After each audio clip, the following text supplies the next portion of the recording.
expressed.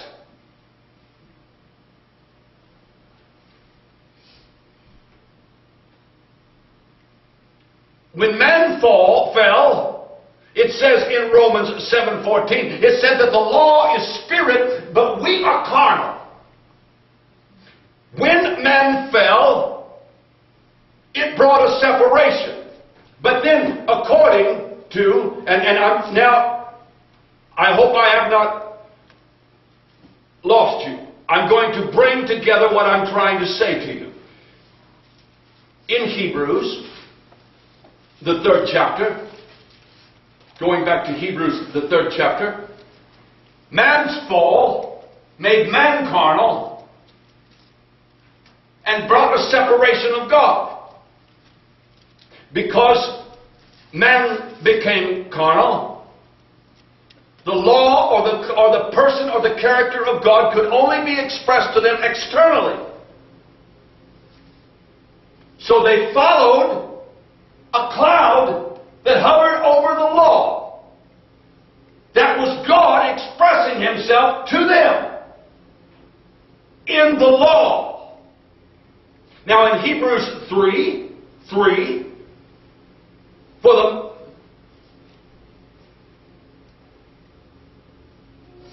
let me check myself. Hebrews 3,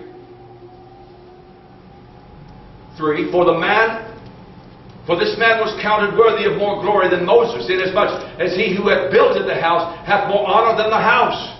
For every house is builded by some man, but he that builds all things is God. And Moses verily was a faithful in all his house as a servant for a testimony of those things which were to be spoken after. But Christ as son over his own house, whose house are we, if we hold fast the confidence and the rejoicing of the hope firm unto the end. Wherefore, as the Holy Ghost saith today, if you will hear his voice, harden not your... So what it's saying is it's speaking of two houses. What are those houses?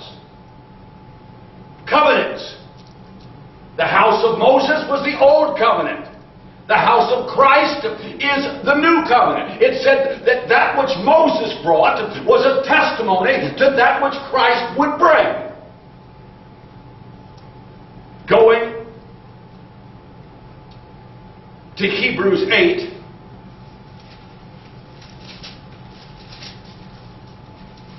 And 10. For this is the covenant that I will make with the house of Israel after those days, saith the Lord. I will put my laws into their mind and write them in their hearts, and I will be to them a God, and they shall be to me a people. John 14:17, Jesus said, that which has been with you shall be in you.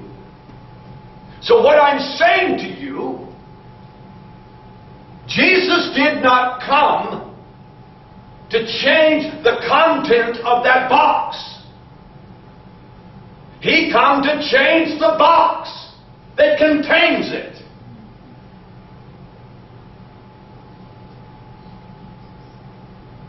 In John 1,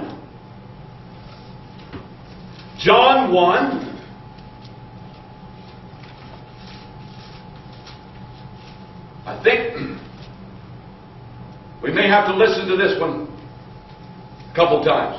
John 1:16. And of his fullness have we all received, and grace for grace. For the law was given by Moses, but grace and truth came by Jesus Christ. Grace is the life of God, whether it is expressed externally or internally. Moses brought the law, which is the life of God, to Israel to set them free. But that life could only be expressed externally because of who they were. But it was still through that external expression that everything was provided and the way was made. Jesus comes not to change the life of God, but to change where that life of God is deposited.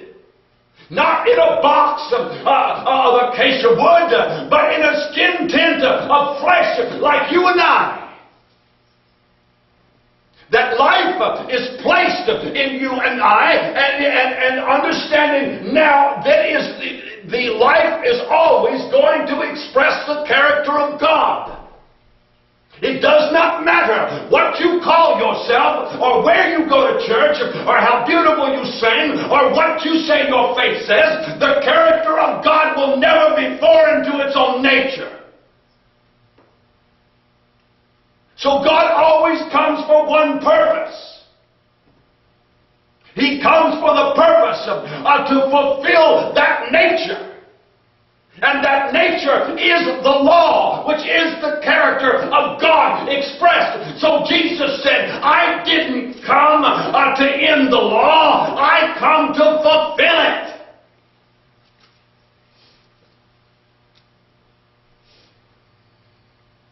It's what he said in Matthew 5, 17, 18.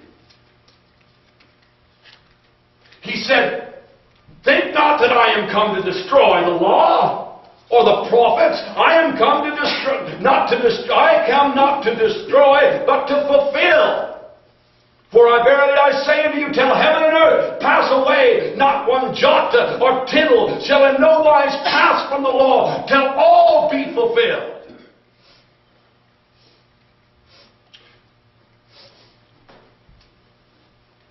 How does he fulfill it?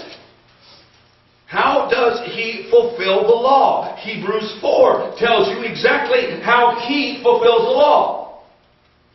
Here's grace. In Hebrews, the 4th chapter, Hebrews the 4th chapter, 15th verse. For we have not an high priest, which cannot be touched with the feeling of our infirmity, but was in all points tempted like as we are, yet what?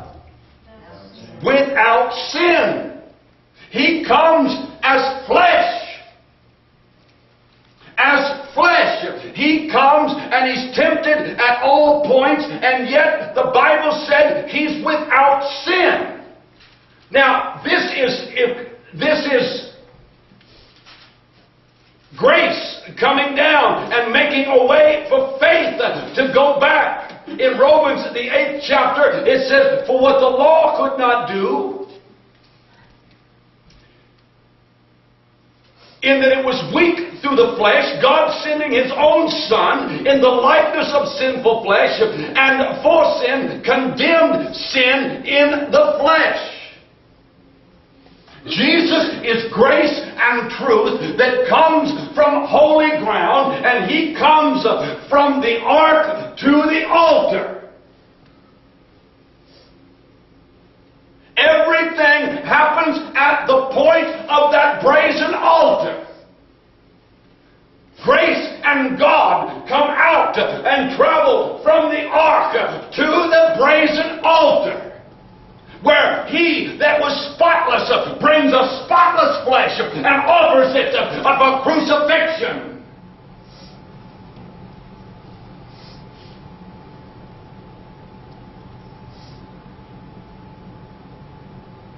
Now, think about this